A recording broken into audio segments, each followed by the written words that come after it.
Hai, good morning leaders. Hari ini hari Jumat kita akan sharing tentang tim. Tapi kali ini saya koreksi, saya nggak akan sharing, saya akan minta teman-teman untuk urun rembuk untuk memberikan pendapat. Ya, nanti jadi vlog ini mungkin saya singkatkan, kurang lebih sekitar 4-5 menit sudah selesai. Tapi nanti tolong saya akan minta tolong untuk kasih komentar di bawah. Ya, kenapa ini? Karena topik ini sungguh menarik buat saya. Ini sungguh menarik buat saya dari sudut pandang SDM dan beberapa teman-teman saya yang di HR memang profesional di HRD, Human Resource. Ini pro and kontra, ya, pro and kontra dengan syarat dan ketentuan dan segala macam. Apa sih yang mau dibahas, Coach? Yang mau dibahas adalah apakah masih perlu kita menggunakan policy Employee of the Month? Pegawai teladan, ya, bahasa Indonesianya pegawai teladan bulan ini. Employee of the Year, pegawai teladan tahun ini. Nah, teman-teman yang belum paham apa itu Employee of the Month, belum pernah dengar atau pertama kali dengar pegawai teladan itu apa. Jadi kalau teman-teman lihat contohnya di gerai fast food, ya, di gerai fast food kalau Anda lihat di tembok, di dinding, pada saat kita datang ke counternya pesan ayam goreng atau burger, Anda bisa lihat di sana itu biasanya ada plakat semacam figura, plakat begitu yang tulisannya adalah Employee of the Month. Kasih namanya si A, misalkan Pak Bambang atau Bu Sri Wardari, misalkan begitu ya, karena pencapaiannya bla bla bla. Nah, yang dimasukkan dengan Employee of the Month sebetulnya tujuannya mulia, adalah untuk memberikan apresiasi atas atas kerja keras, atas dedikasi, biasanya atas prestasi, pencapaian omset dan segala macam. I mean, this is the ideal is so good. Tapi dalam perjalanan waktu, dalam perjalanan di bisnis, saya melihat ada beberapa yang tidak benar dan akhirnya menjadi kacau. Dan kalau saya tanya di beberapa klien-klien kita, sebetulnya Employee of the Month ini nggak dipakai.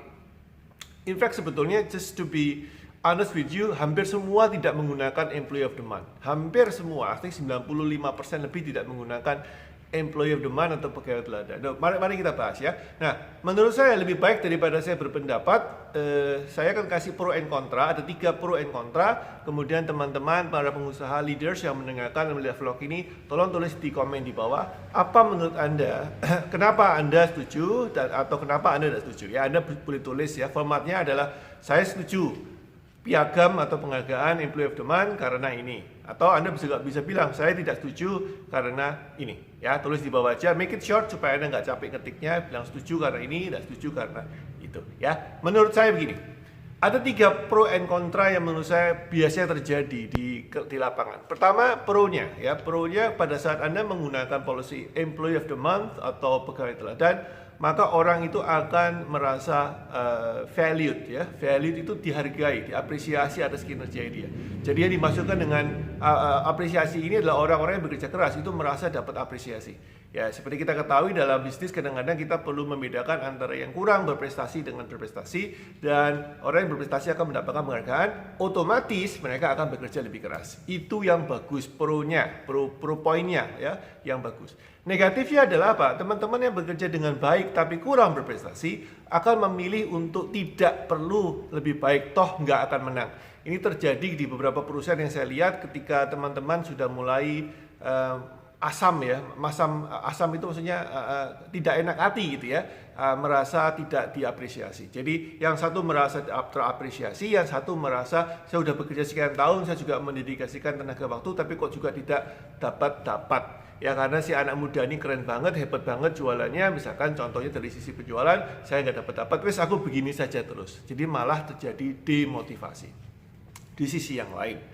Oke, itu yang pertama, pro and kontra. Pro and kontra yang kedua adalah, how do I put it? Pada saat kita melakukan program ini, biasanya teman-teman seharusnya pro-nya itu akan terpacu untuk lebih baik.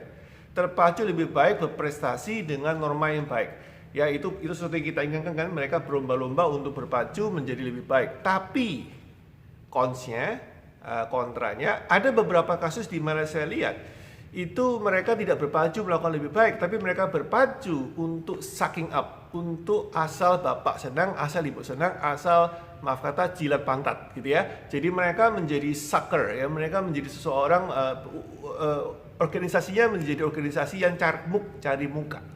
Dan ini adalah pro kontra yang sangat-sangat kental sekali di beberapa tempat, dan saya lihat sendiri terjadi di salah satu perusahaan yang saya coach. Jadi ini benar-benar menurut saya perlu kita diskusikan. Ya, apakah perlu kita melakukan ini apa tidak? Itu yang kedua ya. Jadi termotivasi untuk berpacu, dan yang kedua negatif yang kedua atau kontra yang kedua yang terjadi adalah mereka cari muka. Yang ketiga, which is the final one, yang paling penting adalah gini. Pada saat kita melakukan policy ini, maka konsepnya adalah pro-nya itu egaliter, semua bisa menang.